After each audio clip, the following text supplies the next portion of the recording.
Los Angeles 2024. Oh, welcome to Out on the Lanai, the only Golden Girls podcast you're ever gonna need to listen to. Who am I? That's a great question. I'm HAlanScott / Sadie Pines. I'm Kerri Doherty, and today we're doing another Golden Rewind where we go back and rewatch our favorite episodes of the Golden Girls and offer new insights since we first started breaking down these episodes back in 2014. We hope you're ready to ride Space Mountain and hear all about mediocre tigers, because we just rewatched season 4, episode 16, Two Rode Together, and we have a very, very special guest today. This is someone who is one of my, I know I always say H. Allen is one of my oldest friends.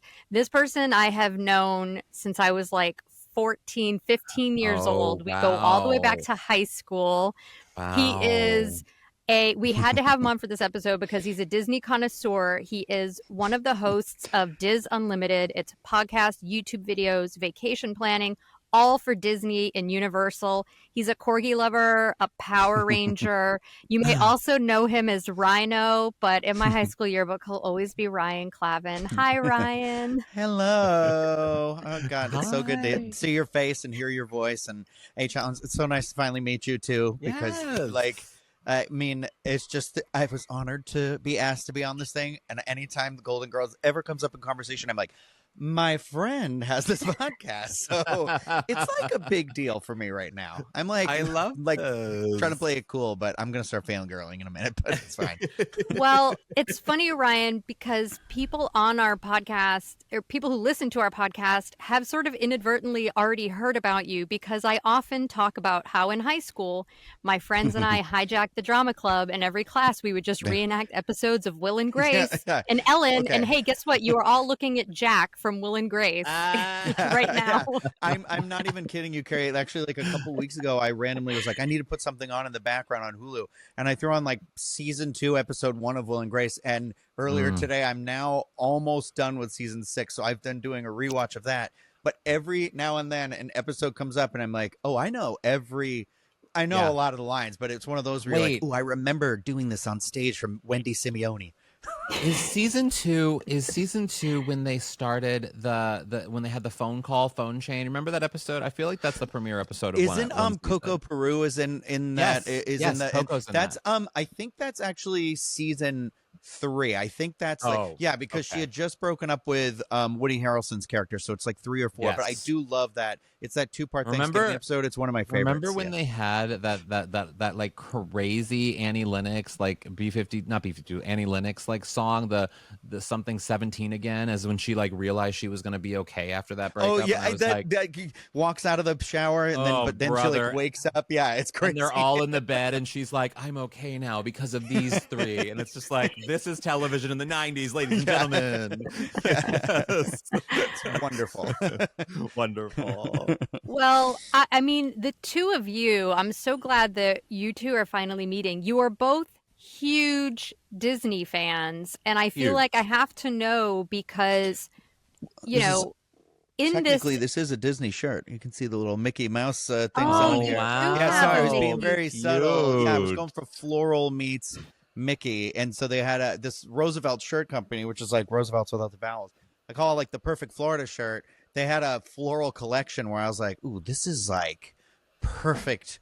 Like this makes me feel like when I wear these, they're like I am out on the Lanai. Now, like I need to go out. I have a question for you, Ryan. Sure. About like Disney apparel. So and people listening to this podcast know I am not someone who wears like labels and things. I don't like, if they send shirts in for me to wear, I will hold it up. I don't wear them. I'm one of those people. That said, the exception that I make is often with Disney, but in a very specific way. And it's because Disney has understood that middle-aged homosexuals wear clothes like this. And I will wear a denim jacket, some sort of jacket, but then the centerpiece has to be a Disney, something that is a little bit alternative, but still Disney adjacent. You know what I mean? Like a Goofy movie shirt, or like I was like, I don't know. I thought I had a Goofy movie behind me right here. I was like, oh, just you wait. I was like, I do have a picture of Max that my friend drew me because they know I'm like obsessed with Goofy movie and stuff. And, I am too. Yeah. Oh my God, I am too. I will say, well, I can say it because this episode's out. So like on the last week's episode of Drag Race, even though we're recording this before it happens, but I saw it early. Thank you. They have the CNC Music Factory song that was one. Like I always think of Goofy movie because of what they do. They basically mock a CNC Music Factory song in Goofy movie, and I was obsessed with it. So we're having a Goofy movie moment right now. My first D23 convention was in 2015, and they had like an anniversary Goofy movie panel, and it was the one thing for work that they were like, no, you have to go record this Imagineering panel. And I was like, I don't care about that. I was like, I know it was awful and I was being selfish, but I was like, there's this Goofy movie panel in this really tiny room. And they're like, it's in a room that holds like 50 people. There's no way anything special will come out of that. And Tevin Campbell came out and sang Eye to Eye, and there was like no recording in there or anything. And I was just like, I will never get over it. I will take it to the grave. Ryan, I don't know. I don't know your homosexual status, but I do firmly believe. Thank you. I do firmly believe that every homosexual has the right at least 3 times a year, and I say intentionally 3 times a year, to tell their bosses, "Move, I'm gay. No, I won't do that." And and I think you did that in that Goofy movie moment, and I do that often. I say no because I'm gay often, and it works for me. It does. Yeah. I'm gonna put that into practice this year. I think really aggressively. Please. I support it. Let me ask the two of you as Disney, because now I have you both in the same virtual room, and I feel like people are dying to know this because in this episode, Sophia just wants to ride Space Mountain. That's her favorite ride. Out of all of the Disney parks, do the two of you have a favorite ride? Ryan, you first. Okay. Well, yeah. So, this is difficult. This is a loaded question, but it's also, I'm sorry, I have to cut you off, Ryan, because it is now, and you understand this too. Kerri, this is how people can tell, Disney people can tell you are not fully a Disney person, because if someone was asking actual Disney people to compare Space Mountain basically in Orlando and Anaheim, it would be a very heated conversation, because that is completely different. I literally have Mickey on my shirt. I'm sure. Kerri, I forget. I got you and Matt. I brought you guys to Disneyland at one time, right? Or 2 times? Like, you've brought us to Disney 2 times. Yeah. Well, me 2 times. Yeah. Stan one time, Matt one time. Yeah. And then I don't remember if we went when you visited me in Orlando, but okay. So my favorite ride, I'm going to say Walt Disney World. I would say it's the Rise of the Resistance. And I know it's hard to say because it's like newer. It opened in 2019 and not everyone's a Star Wars fan. But I think that attraction combines the things about Disney storytelling in attractions. It's got a trackless ride. It's got animatronics. It uses screens. It uses new types of technology. It uses projection technology. And it like just blows your mind. I don't think you have to be a Star Wars fan to really appreciate and enjoy this like really kind of cool experience. And so I'm like, everybody's always like, whatever. Then on the selfish side, I really like Dinosaur at Animal Kingdom because it's like scary, so it's our version of Indiana Jones in Disneyland, which is also a great ride. But it is like a scary ride without being a roller coaster, because when I was a kid, I was afraid of heights. So I was like, this would have been the perfect ride for me. I would have been in love with this. And but yeah, I'd say Rise of Resistance. I'm very partial at Disneyland to the Guardians of the Galaxy Mission Breakout over there. And everyone loves our Guardians of the Galaxy attraction because they're completely different. Cosmic Rewind. Yeah. I get a little motion sickness. That one bothers my tummy a little. I went to Disneyland recently with past guest of this podcast and the Survivor player, Carson Garrett, and also someone from Survivor, Carolyn. And we did the Guardians of the Galaxy drop, and it's one of the funniest photos you will ever see in your life, because Carolyn is full on having a breakdown. She has no idea what's about to happen. Carson is loving every moment of her just tearing up. And I will post that picture, even though I look horrible in it. I will allow people on Golden Girls to see that picture. We'll put it into the video and stuff. Yeah, you'll love it. You'll love it. So then what is your... Yes, please. So, okay. So I haven't been to Disney World in enough reasons, because they've done a lot of changes in the past 7 years that I haven't been to the park. So like there's a lot of new stuff that I desperately need to try at Disney World. That said, at Disney World, I have a soft spot in my heart for Haunted Mansion, because it was like one of my first favorite rides when I was a kid, even though I was terrified of it. And I asked my stepmom to take me off of it. But since then I have fallen in love with it and I love it so much.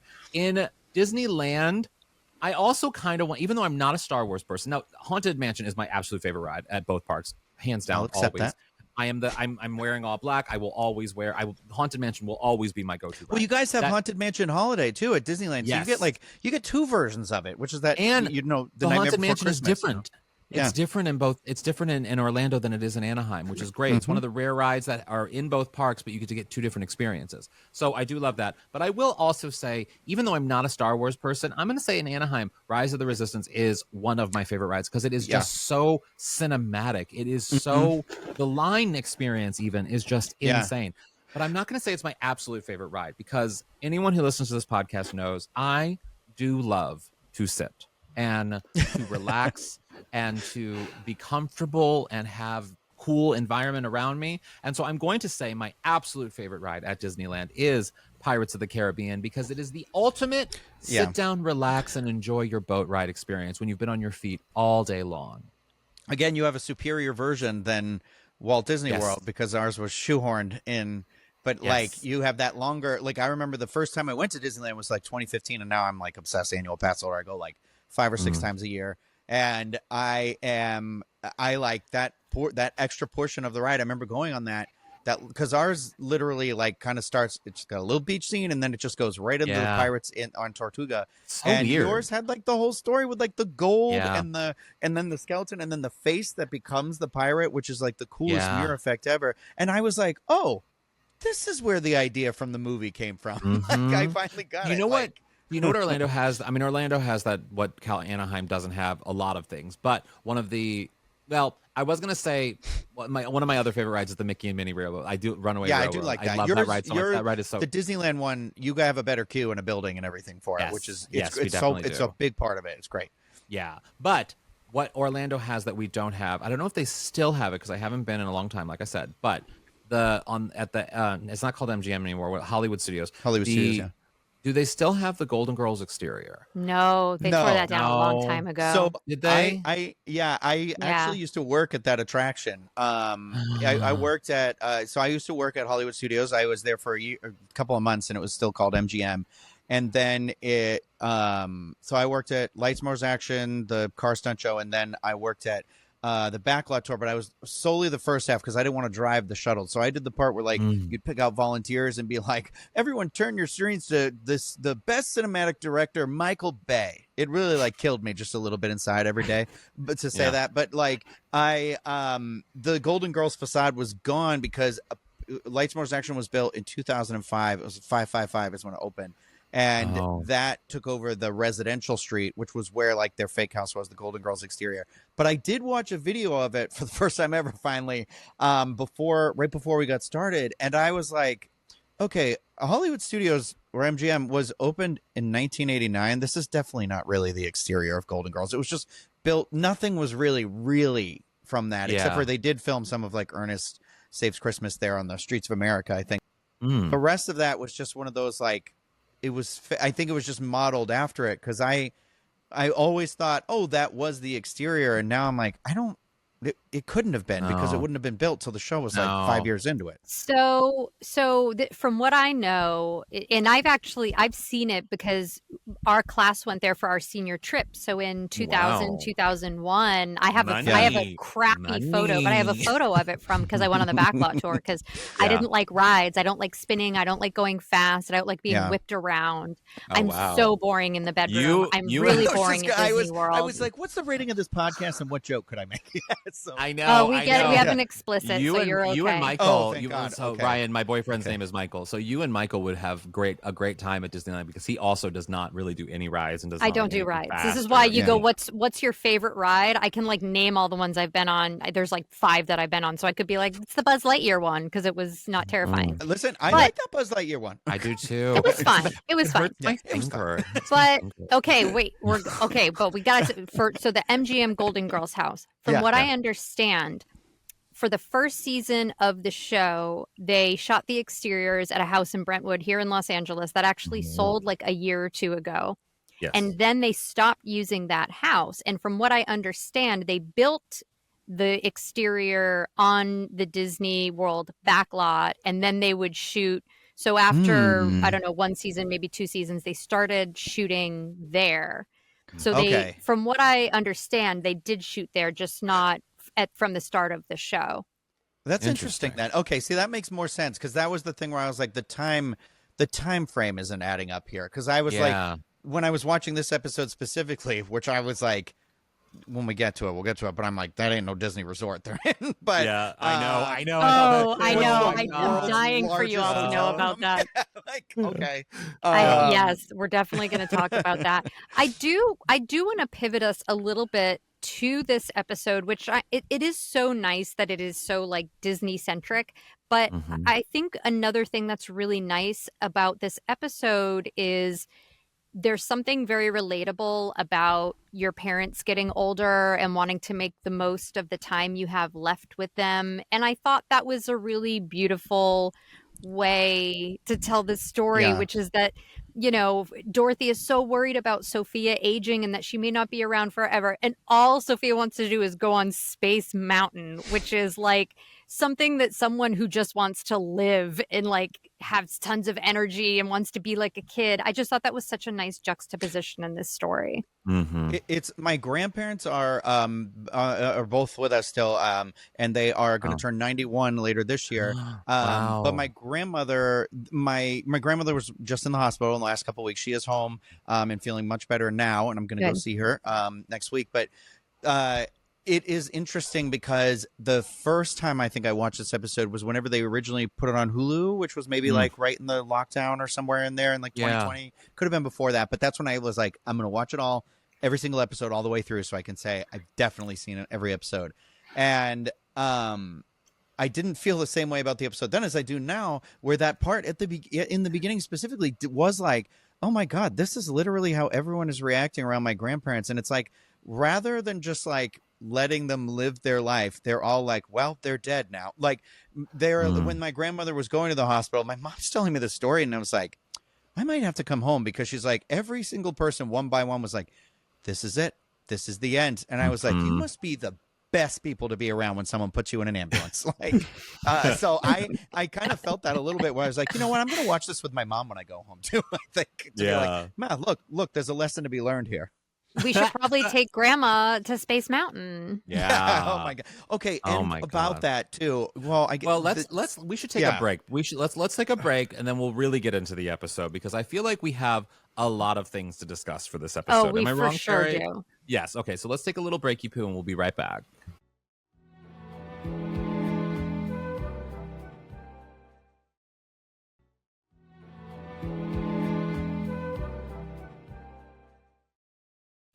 And we are back talking about Two Rode Together with our super special guest, Ryan Clavin, aka Ryno. This episode, I mean, I love this episode. It's so good. It's so sweet. It's so funny. I do have a few facts about this episode that I just wanted to rattle off. One is, according to the Golden Girls Forever book, which is the Golden Girls Bible by Jim Colucci, friend of the podcast, You Have to Have It.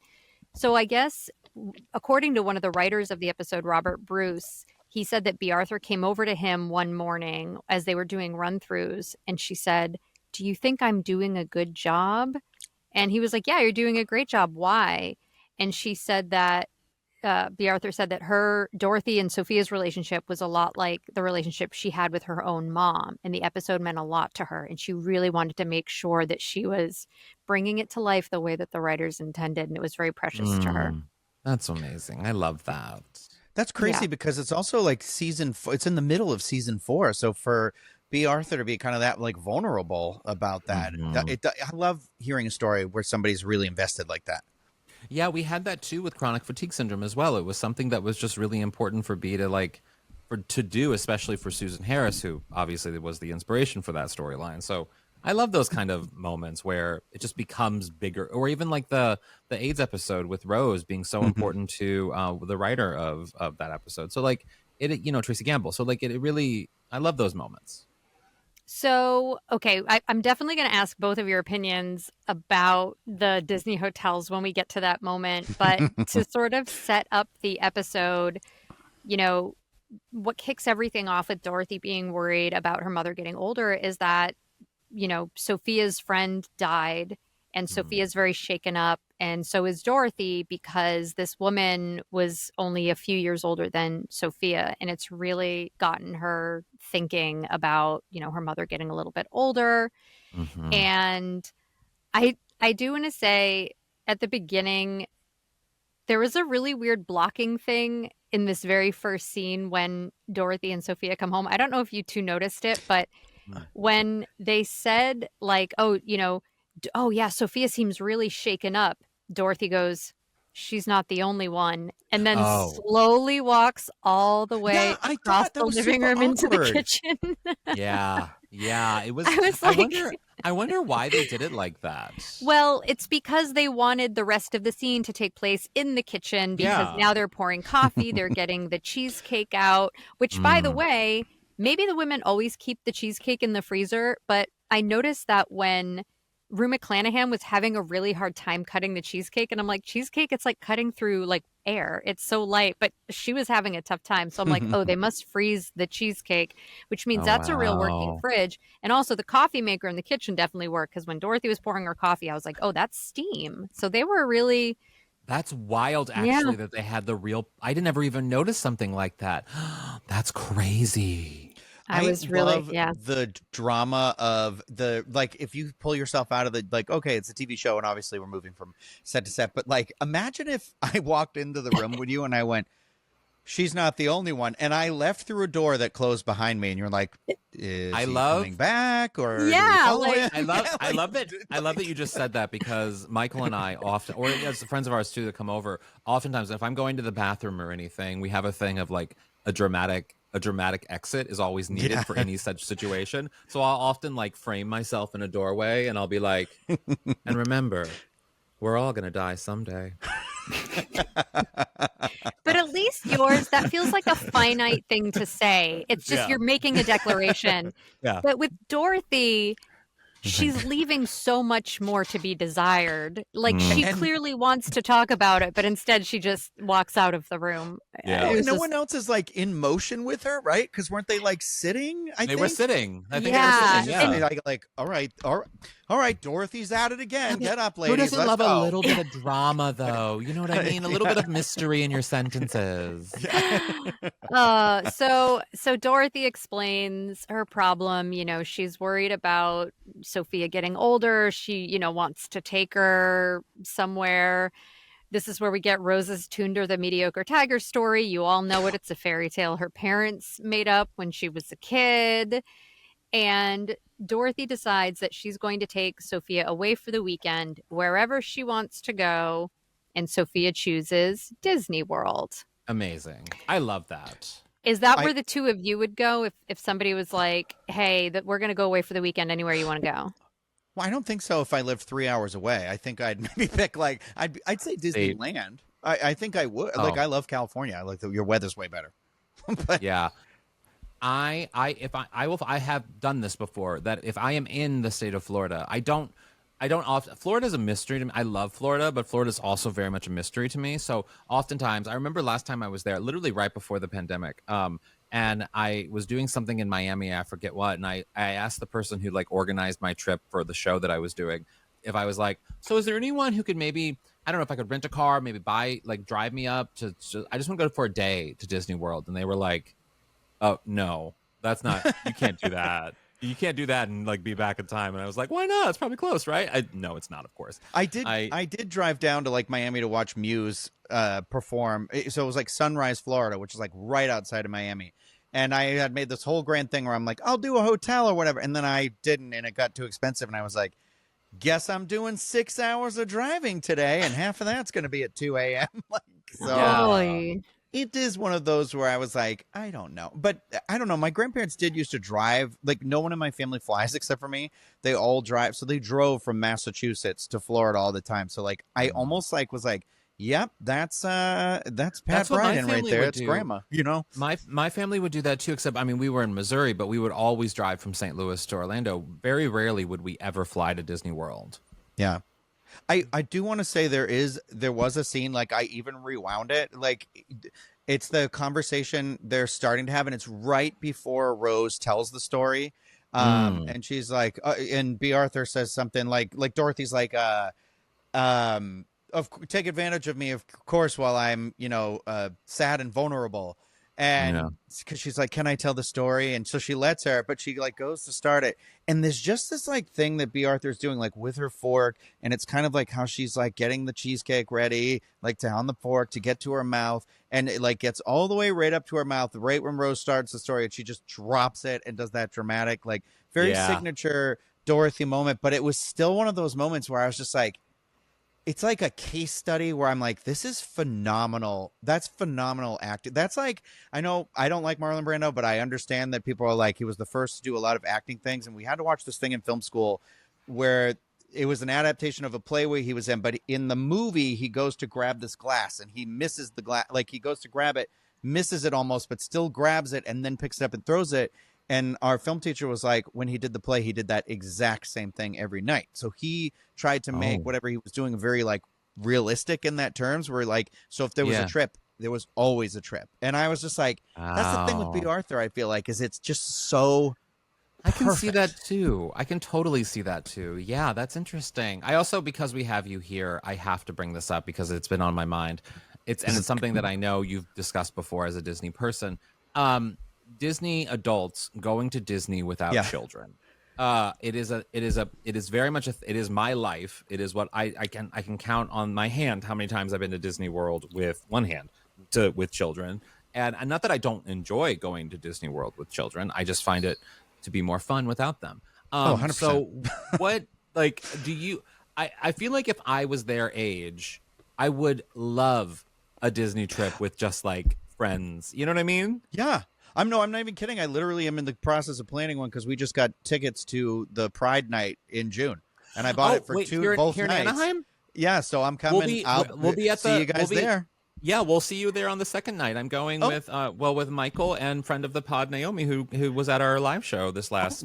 We are going to have to meet up then. That is exciting. But that's what I'm like. That's such an exciting thing to go do. And so like I now have like this thing where I'm like I am in that level of being like I am an adult without children, and I am planning Disney trips with my friends. And I'm just like, fun? I'd love to actually go with my mom now that everybody's grown and the whatever, and not with their grandchildren. I want to go with like my mom and be like, Mom, just have fun, Mom. So much cooler when I'm not a terrible brat. Exactly. Oh, I love that. It's so funny. I feel like this is why we wanted you for this episode. It's going to keep coming back to Disney. And that's fabulous. I would not go to Disney if I could go anywhere. I would go somewhere that Stanley Tucci went and that show about Italy. But I went to Italy. It's overrated.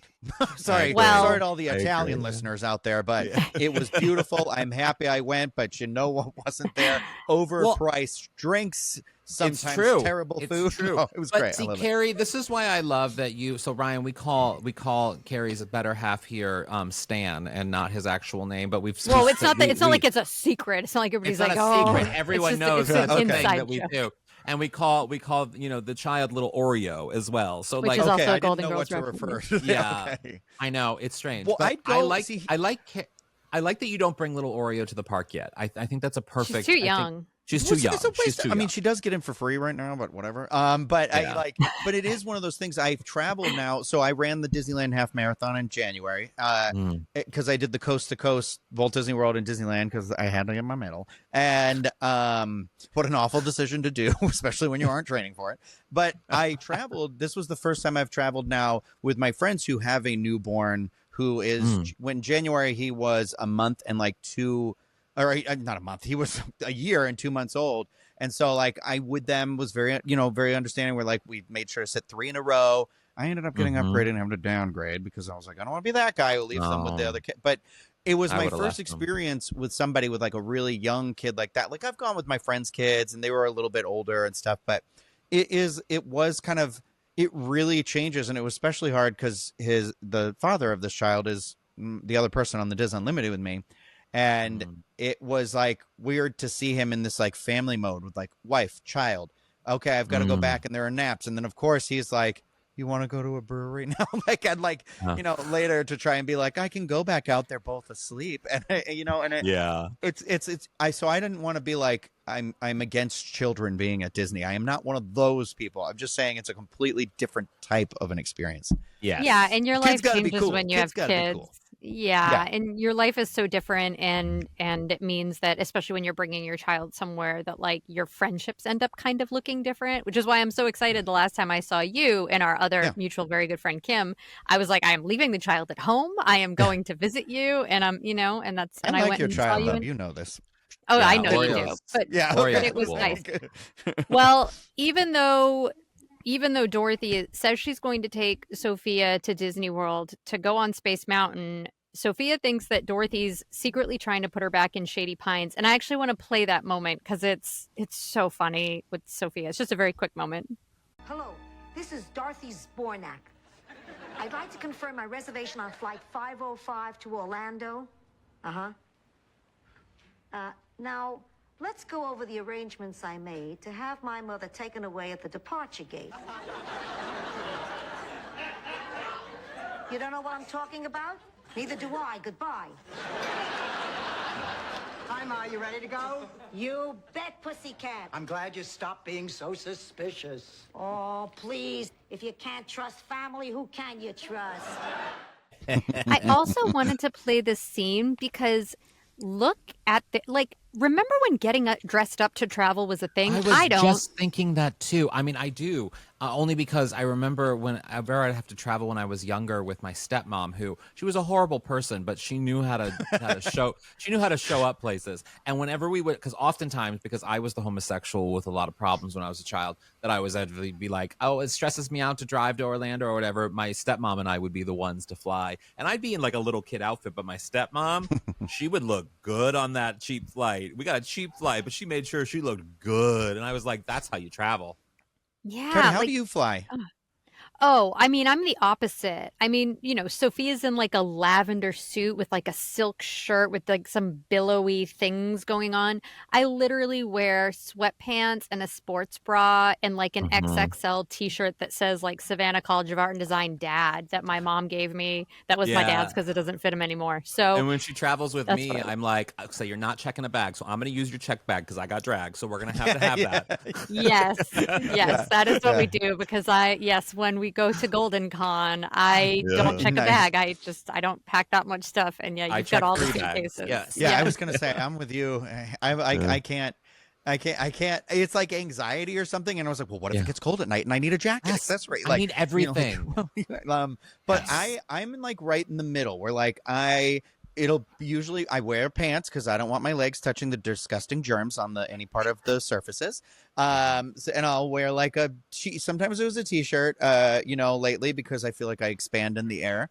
And like an aerosol can or something, but like or I should have said shampoo bottle. That other one didn't make sense. But but I will say I did just buy my first pair of, I call them airplane sweatpants, but they're like black. They're those like black, sleek, like nice American Eagle ones where you're like, oh, she's hiding money. It's wow. Yes, so that's I know what exactly what you're talking about. They're like it's like how a Kardashian dresses to go to the airport. Yeah, it's like that level where I was like, but also it makes me more hot. And I was like, what am I doing? Why'd I put on sweatpants and sweatshirt, you idiot? Yes. You don't want to be more hot on a plane. Kerri's No, a you fan don't. with me and everything. I'm high maintenance. You're a good traveler, and I'm dying to know about your thoughts on this Disney. Oh, hold on. Is my microphone working? My microphone's working. Leave it in. Leave it in. They love to see how the sausage is made. Ryan, It is. I'm dying to know your thoughts about the interior of this quote Disney Resort hotel on the Golden Girls, and if you think it accurately reflects Disney resorts in any way. Kerri, do you know what year this episode aired in? This is like season 4, so it would have been like 89? Yeah. Yeah, okay. So I'm not an expert on what hotels were built at that point, but they clearly did not have very many at that time. And so My guess is I think they're staying in the Grand Floridian is what it's supposed to maybe be. I or think if, it's supposed to look like that, but it's so not the Grand my God, Floridian. no. Because Grand Floridian, as far as I know, and literally I was just like there yesterday, and I know it's 2024, and it obviously doesn't look the same, but it is a very. It reminds me of kind of, I don't want to say stuffy, but a little old lady-esque. Like it feels like this is what another generation's idea of like royalty is, or like rich people are, and so like watching them go in this room, the most absurd part is how enormous the hotel room is. I was like, and that they're so casual about just being like, Ma, we're not going to go out. And I'm like, did you guys not buy theme park tickets? Because in this day and age, you have to have a theme park reservation for the day. You have to have the ticket for the specific day, specific park, specific thing. And I was just like, so I thought you guys were kind of like living together because you were a little hung up on money. But I'm assuming you're at the Walt Disney World Signature Resort right here, and you have this enormous room and these two things. So I was trying to like Google after watching this images of Grand Floridian from the 80s, because I was like, what did it look like in the opening day? And somebody definitely. It's weird that it felt like to me like maybe they didn't even try. They were just like, what do you guys think a hotel room looks like? And like, 2 beds in the back, couch in the front, foyer over here. Yeah, that sort of the signature style for, I mean, I feel like when Lucy Blanche's niece was dating a Miami cop, that's what his apartment looked like. When Rose moved out and moved in with some younger women, that's what their apartment looked like. Mr. Burt Reynolds episode, Ladies of the Evening, it's very much that hotel room. Yeah, so they were just repurposing stuff that they already had lying around. I did also want to play a really fun moment, and we'll get into the Rose and Blanche storyline afterwards, because I really want to stick with this one because it's all about Disney, but we will get into that one and we'll kind of go over it. But the two of them are now watching home movies. Poor Sophia, she looks so bored. But I wanted to play this quick moment because Estelle Getty's delivery of one line, it had me howling. Oh, Pop was sure a lousy photographer. Who is that? Uncle Vittorio. His head's cut off. How can you tell? Because that's exactly how he looked in the morgue after he turned state's evidence against Benny the Blade. It's funny because I watched the episode before this, which was the Valentine's Day episode, and she tells the story about Sal and her dad, and he's got her father's a very, I would argue, I don't want to use the word offensive, but like a very stereotypical, I'm an Italian man and I speak in the same rhythm, this like weird, I don't know the word for that, but like, and so like her very flat delivery of this line, it like almost was a callback, because that's, if you remember in that episode, the dad comes running out because they're shooting somebody with a machine gun in the other room. And it's just like, it kind of reminded me of that. And it was just one of those where I was like, you're right, Kerri, like that delivery is just like such deadpan perfection. The delivery, yeah, it's absolutely perfect. It's so funny. I love Estelle Getty. And then Sophia is like, she's had it. She tries to bail to ride Space Mountain, but suddenly thunderstorms roll in. Oh no, act break, because I mean, I guess maybe you don't check the weather before you go. Well, I guess weather can also change. Well, I mean, now because of the reservation system, you're kind of just screwed. Yeah, you're done for. If you're like, well, sorry. But also, I want to say this is the most authentic thing to Walt Disney World in the episode. It's in fact that thunderstorm, because I went, okay. And I know they are using it in that way for an act break, but it was one of those things where I was like, yeah, so they're clearly going in sometimes like spring to summer. We're not quite there yet, but we did have a pretty bad storm today. But every day it's like the noon, 1 o'clock, there'll be lightning like you've never seen before, and it feels like the end of the world for about 30 minutes, and then like sunshine and rainbows. That is the bad part about Orlando, is that the rain situation. Whereas in Anaheim here, we have it like maybe 2 times a year, and then that's about it. Not this year, apparently. No, this year was strange. This year was very strange. Before we go on, though, we do need to take a break. So we'll be right back with more Disney Golden Girls fun. Okay, great. Kerri, you want to bring it back? Yes.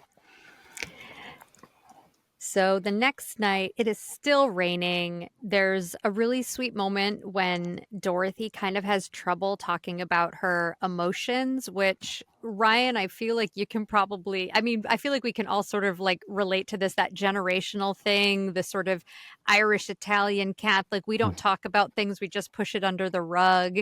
And I like that, Dorothy was like trying to do her best to tell Sophia sort of how she was feeling. And Sophia decides that she needs some space, so she heads down to the bar to sit in a clear plastic bar seat in a bar that looks like The Shining a little bit, is what it kind of reminded me of. I She's mean, always been there. I'm jumping forward a little bit, but in the Disney World thing, what I love about Sophia, it's fine. Don't worry. My about Alexa it. app, literally, I don't know. It keeps thinking I'm talking to it or something, and I'm like, just shut up. No, but what I love about this moment with the piano player is when he starts, Sophia wants him to sing a song, and we don't know what song it's going to be. And it gets to a point where he starts singing a song. And for anyone who isn't like a crazy Disney person, you maybe don't, and you could tell the studio audience did not know what song he was singing. No. They just thought it was a traditional song. And then Michael picked up midway through that some people in the audience started to laugh because they figured out the song, but most of the audience didn't know that it's a Small World song until the very end, and that laughter was just everything. It was also such a beautiful, like, great version of that song too. I was like, it ended and I was like, this might be the best version of the song I've ever heard. But also, that's another thing that makes me think maybe they're at the Grand Floridian because, and this was true, the guy was there yesterday, there is a piano player in the lobby daily. And so that there isn't a bar down there, it's like upstairs, but there used to be a band in front of the bar upstairs that would perform too, as well as the piano player. So I was kind of like, this is true to Disney right here. Yeah.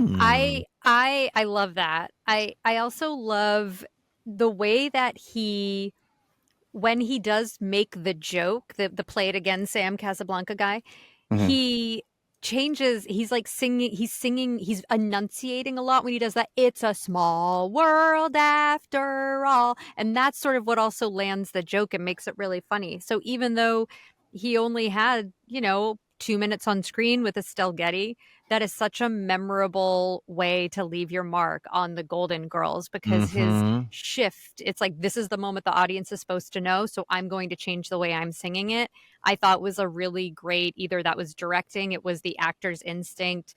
I thought that was fantastic.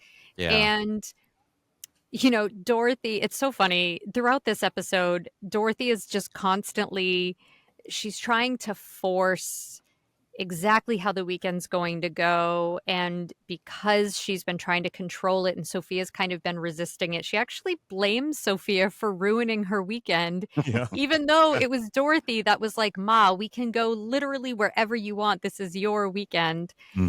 But they do have a really sweet moment. And Ryan, this is where I hope you can watch this with your mom, where Dorothy admits that she just wants to make quality memories with Sophia. And I think it speaks to the heart of this episode. It's so relatable. And Sophia's like, look, you can't force these things. Like our memories, moments together, they come organically. Like when we're cutting vegetables together and then, picturing the two of them kind of in the kitchen, because Sophia is her best in the kitchen when she's like singing and stirring a marinara, la, la, la, la. Like that to me is like iconic. But Sophia. Isn't that so true, though? It's just in general, those memories you have with your family.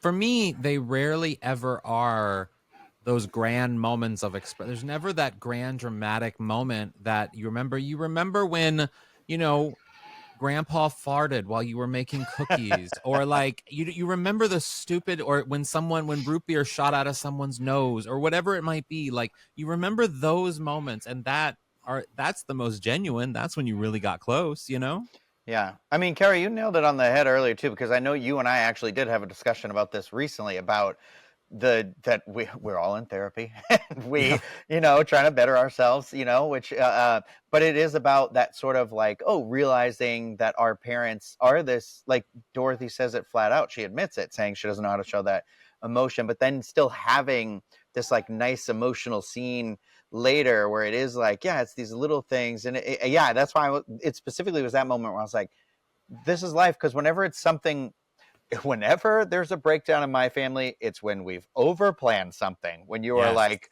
oh, which ironically is what a Walt Disney World vacation has to be these days, is overplanned. Yeah.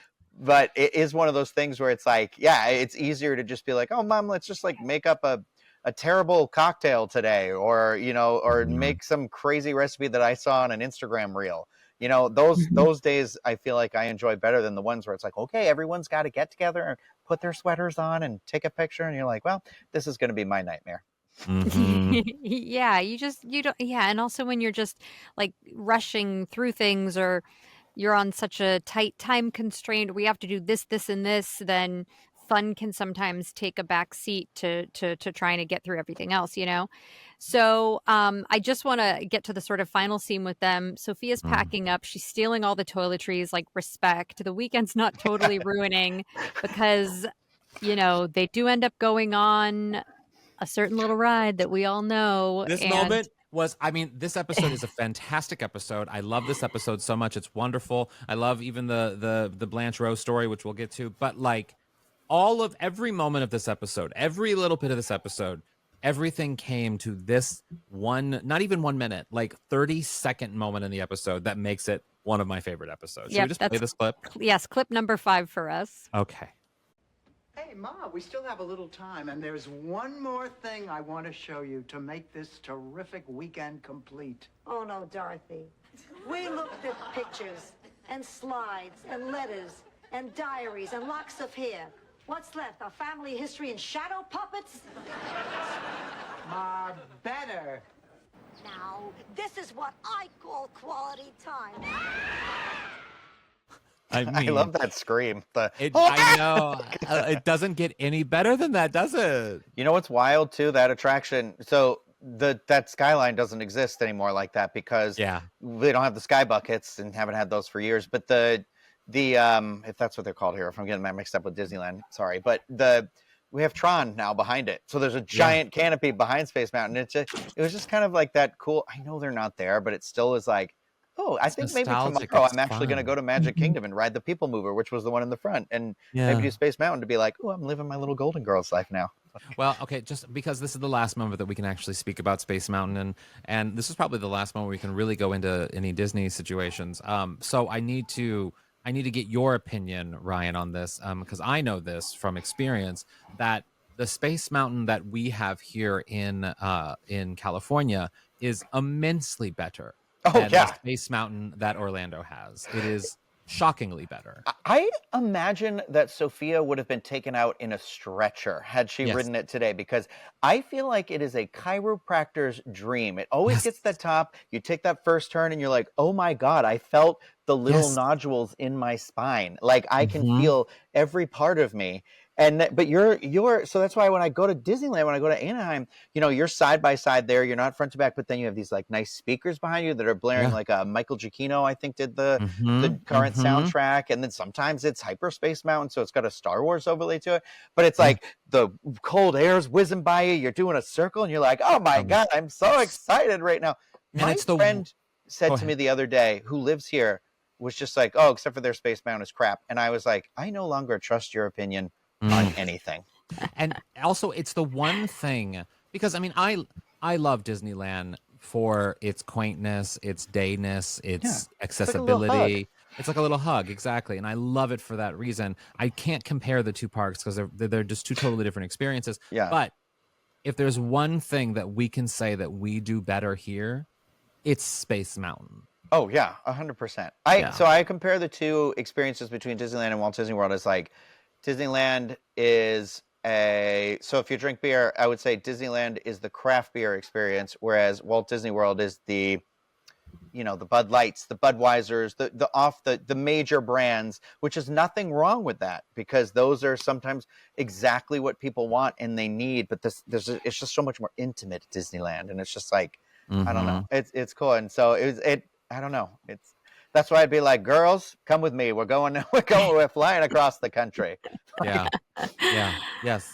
Well, we are going to switch over, but only talk very briefly about the Blanche and Rose storyline. There are just kind of two moments I really want to highlight. So obviously in this story, we have when Dorothy and Rose teamed up to write the hit song about Miami, we now have Rose and Blanche teaming up because, inspired by Rose's story about Tundra the Mediocre Tiger, they're going to put out a children's book. And I do want to play, this is clip number 2 for us. It's the moment where I think you see the intersection of friendship and business coming together and sort of crashing and burning. It's like, this is why you shouldn't work with friends. I feel like that's a tale as old as time. And I just want to play Good one. that moment of these women. This book is really coming along. Yeah, and you can chalk it all up to synergism. Yeah, synergism. What would we ever do without it? Good old synergism. You have no idea what it means, do you? Not a clue. Synergism is the powerful energy that is generated by two people engaged in the same activity. Up till now, I had no idea it could occur outside of Howard Johnson's motor lodge.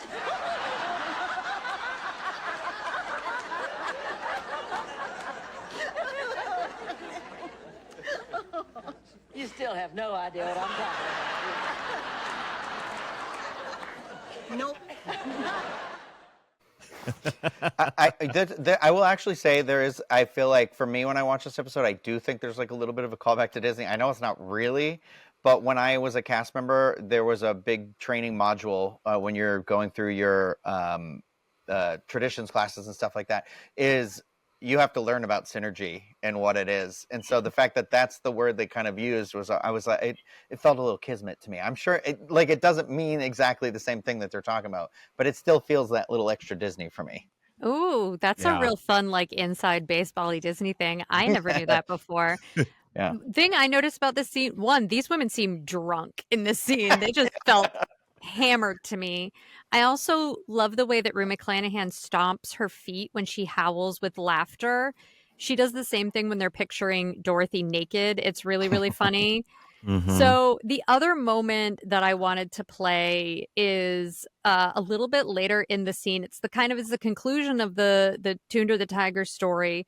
Rose learns that Tundra the Tiger wasn't a story her parents made up. They'd actually read these books to her, and they just sort of like retold the stories. So these women have been just committing copyright infringement and trying to create this book. But I want to play this moment because Rose makes a very inside baseball TV writer joke, and I want to talk about it for a minute afterwards. You told me your parents made up these stories. Well, I thought they did, but when I called my sister for more stories, she suggested I pick up the book that Mom and Dad got them from. Well, this is great. We've been writing stories that have already been written. Well, if it's any consolation, they do it all the time on Mr. Belvedere. Oh my God. So Mr. Belvedere, I was watching this earlier. So I was with some friends working on stuff, and I was watching the episode with them and taking notes and stuff. One of them was asked, like, what's Mr. Belvedere? And I had to like explain the premise of Mr. Belvedere to them. And I realized, and I compared it to kind of Charles in Charge in a way. He's like an older Charles in Charge, and that like he's like the butler that helps out or whatever it is. And they didn't know what Charles in Charge was either, which I was just like, for the theme song alone, you have to know Charles in Charge. But then I realized that Mr. Belvedere, the premise of Mr. Belvedere is actually just kind of gross and bad. And like it's just like they abuse this man that they're paying to also like basically raise the kid at the same, like it's not a good show, I guess. I mean, it's been a long time since I've seen it, but just to provide a little bit of context to Rose's joke. So when this aired in 1989, Mr. Belvedere was in its 6th and final season, and it felt like the writers of the Golden Girls like had a little bit of a bone to pick. I don't know if they're obviously lightly accusing Mr. Belvedere writers of stealing stories from other shows.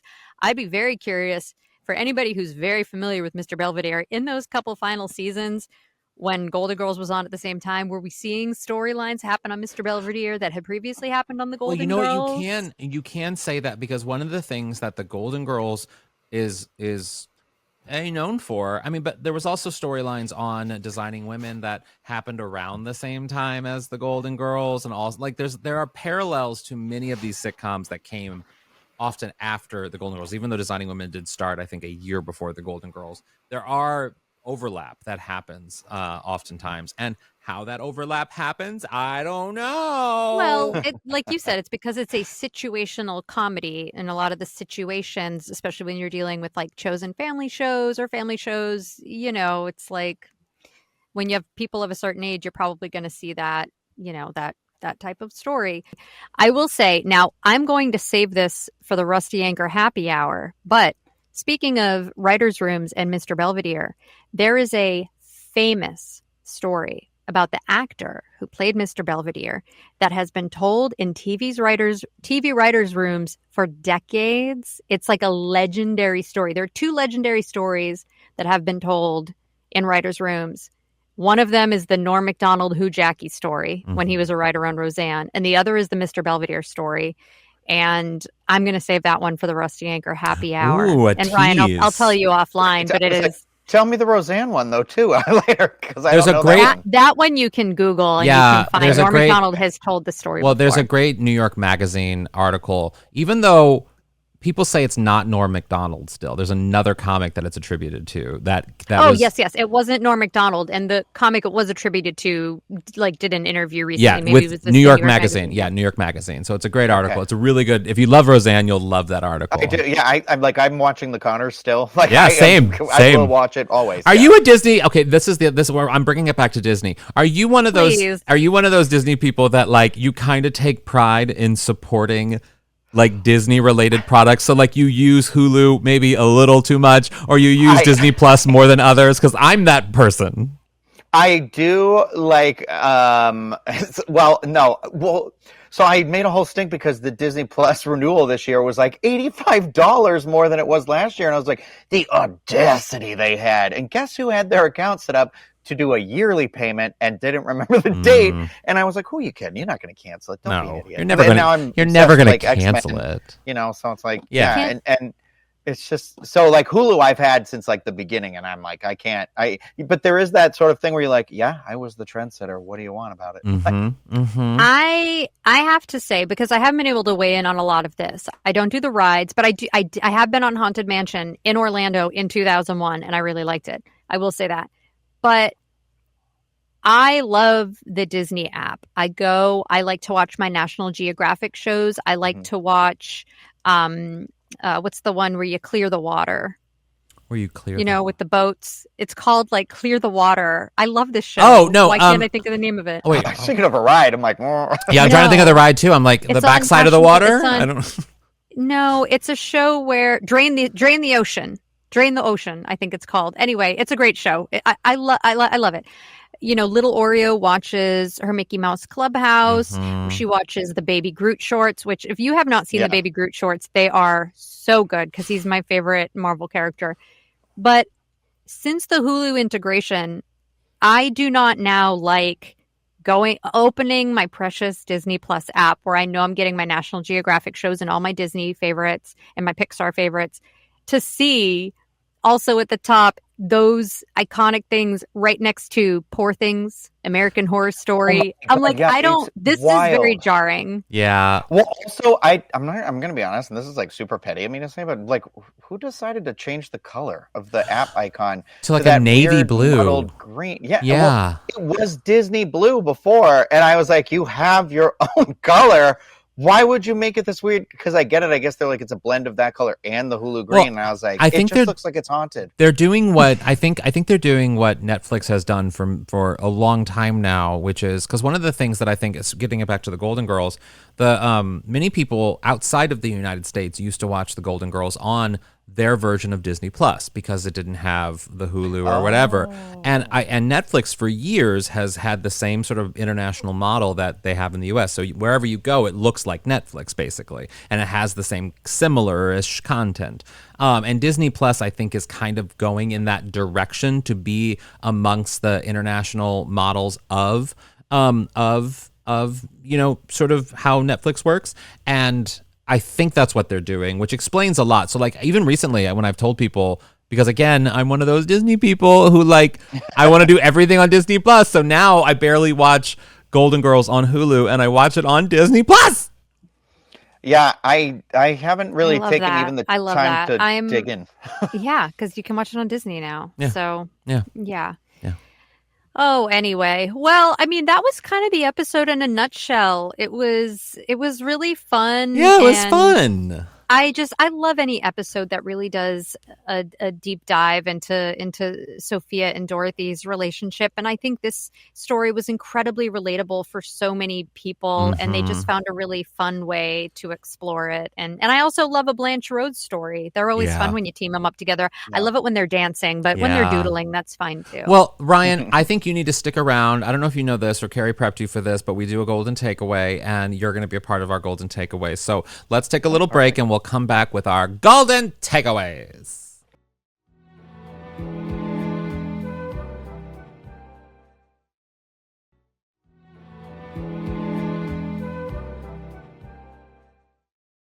And we are back with our golden takeaways. Ryan, a golden takeaway is a nugget of truth that I can't even say it. And now that I'm being cute, I fucked up how I say it. It's like nugget is a nugget of truth or inspiration that you can apply to your life or the lives of our listeners. So Kerri and I will go first so you have an example of what a golden takeaway is. Kerri, would you like to go first?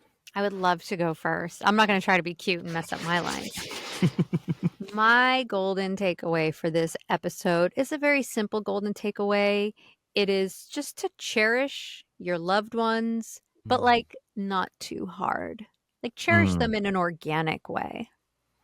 I support that. I support not doing anything too hard. Yeah, that's my golden takeaway. What's your golden takeaway? Hoping someone would pick that right up and run with that sex joke, but please, I'll just stick with that.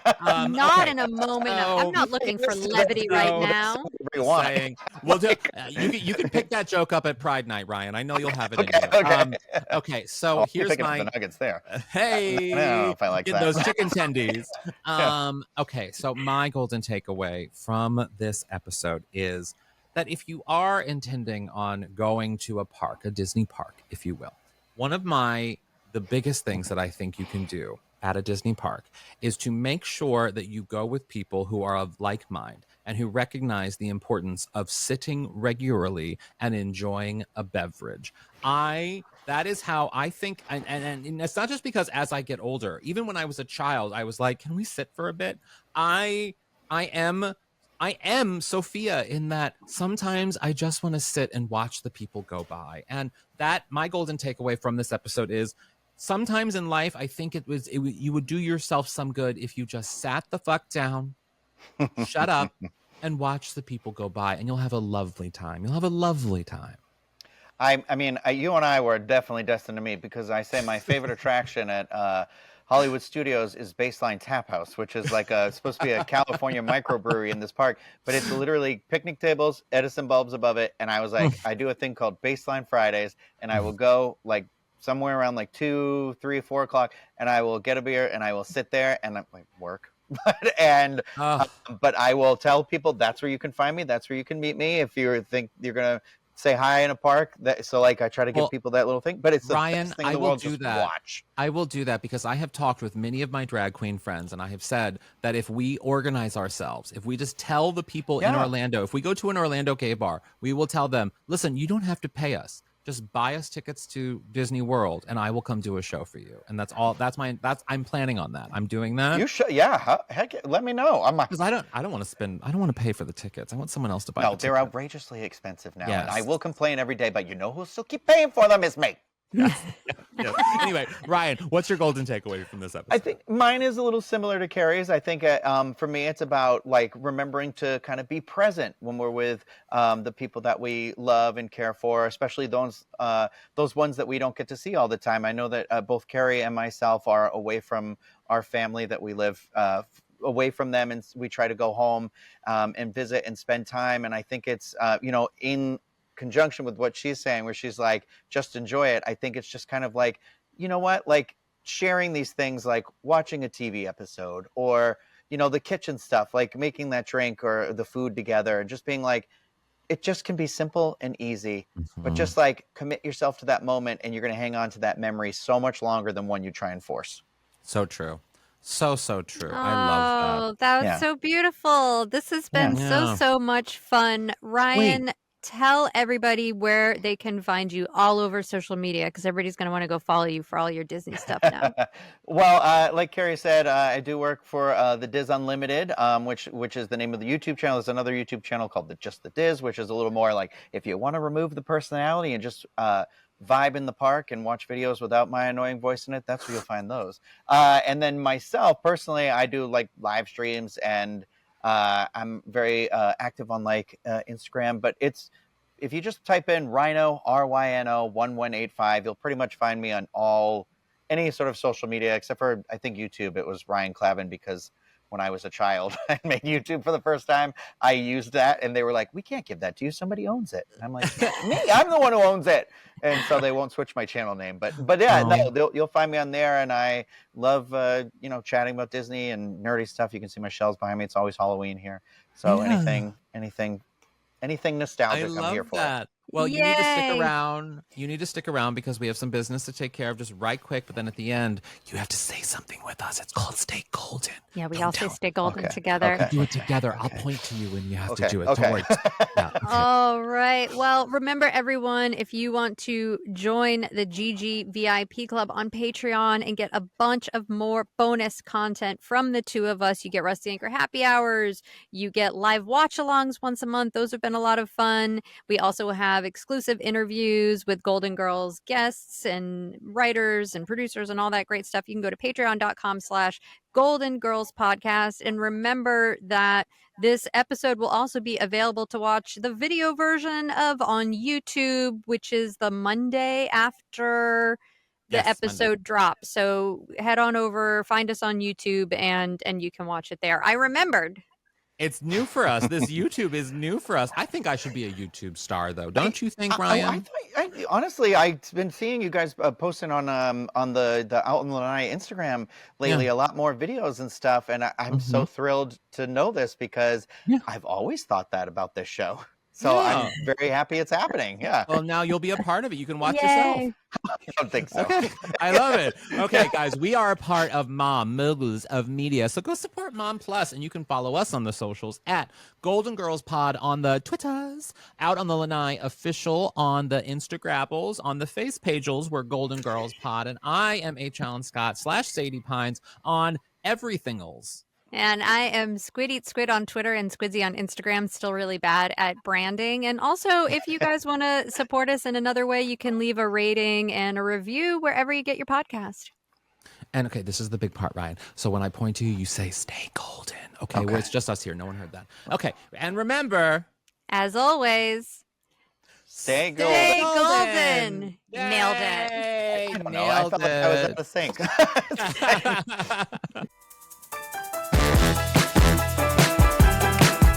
Out on the Lanai is not endorsed by Whit Thomas Harris Productions, Touchstone Television, Disney, or any of its subsidiaries. It is intended for entertainment and informational purposes only. all names, pictures, audio, and video clips of the Golden Girls are registered trademarks and/or copyrights of their respective trademark and/or copyright holders.